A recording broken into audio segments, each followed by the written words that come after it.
Dans le prochain épisode de Demain nous appartient, un alibi sème le trouble au commissariat. Bart et Adèle font face à un quiproquo. Nathan baisse les armes. Attention, les paragraphes qui suivent contiennent des spoilers sur l'épisode de Demain nous appartient diffusé lundi soir sur TF1. Si vous ne voulez rien savoir, ne lisez pas ce qui suit. Lundi 18 décembre dans Demain nous appartient. Un alibi sème le trouble au commissariat. Martin et Sarah font écouter l'enregistrement de la dispute entre Flamand et Gérald à Gérald lui-même.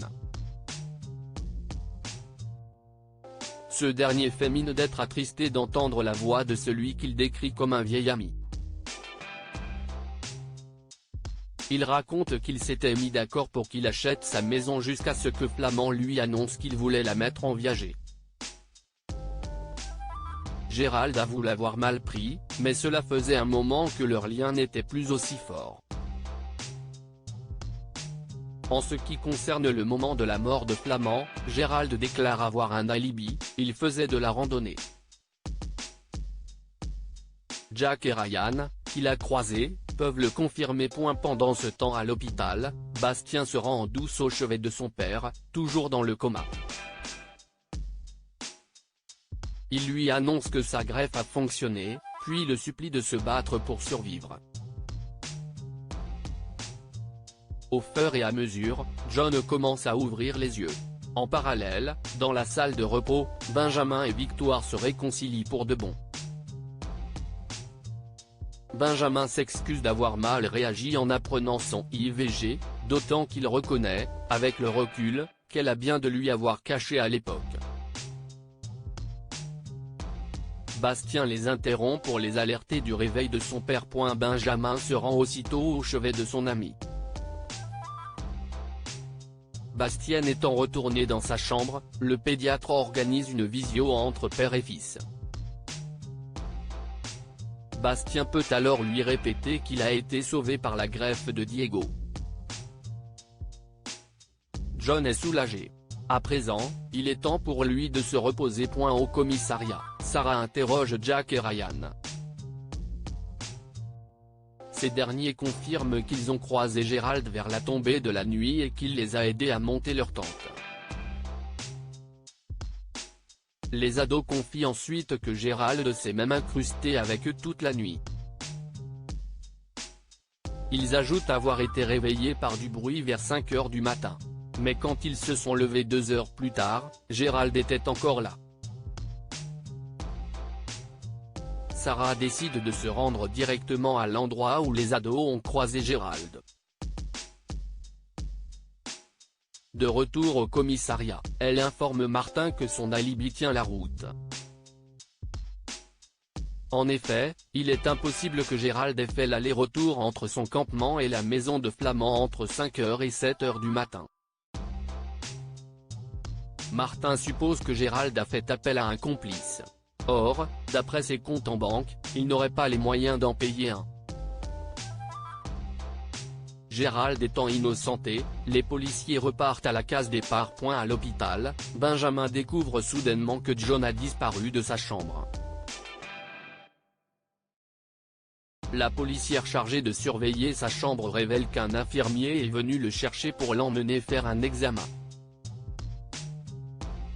Mais Benjamin sait pertinemment que John n'avait aucun examen de prévu.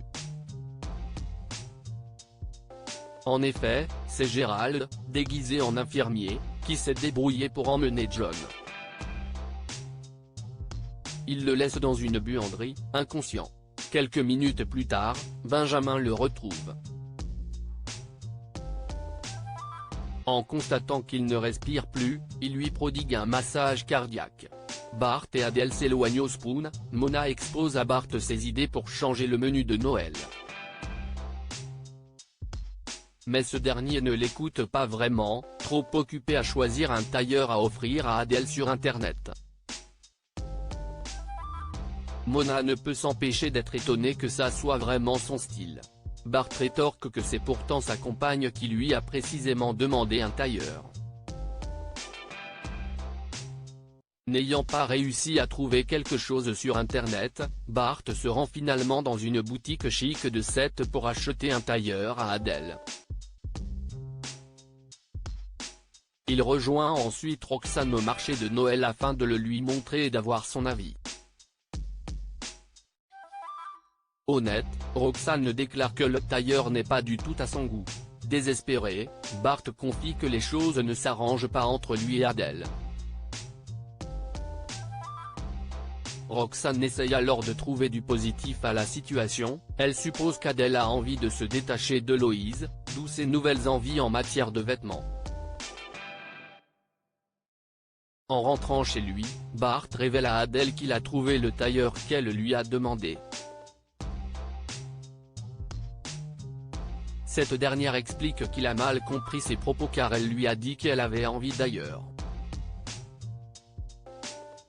Si Bart se sent stupide, Adèle est toutefois touchée par son intention. Elle propose de l'accompagner à la boutique pour ramener le tailleur. Sur le chemin, Bart et Adèle discutent de leur couple, admettant qu'ils ne sont plus sur la même longueur d'onde. Adèle exprime son besoin de s'éloigner, son besoin d'ailleurs, pour pouvoir arrêter de penser à sa sœur jumelle. Nathan change d'avis en prison, Soraya annonce à Bruno qu'Alexandre a accepté de l'embaucher au MAD et sa sortie. Si Bruno s'en réjouit, son avocate précise qu'ils n'ont pas réglé la question du logement étant donné que Nathan a refusé de l'héberger. Bruno comprend les raisons de son fils et refuse d'abuser de la gentillesse d'Alexandre ou de Sylvain. Soraya lui propose donc de faire appel à des associations qui lui permettront de trouver un foyer. Mais Bruno lui demande plutôt de laisser tomber les démarches pour obtenir sa liberté conditionnelle. Soraya prévient aussitôt Alexandre de la situation. Ce dernier en parle avec Sylvain et Chloé. Tous désespèrent de trouver une solution pour aider Bruno. Au marché de Noël, Chloé aborde le sujet avec Nathan. Ce dernier campe néanmoins sur sa position. Mona se mêle à la conversation, affirmant au jeune homme qu'il n'aura jamais l'esprit tranquille s'il laisse tomber son père.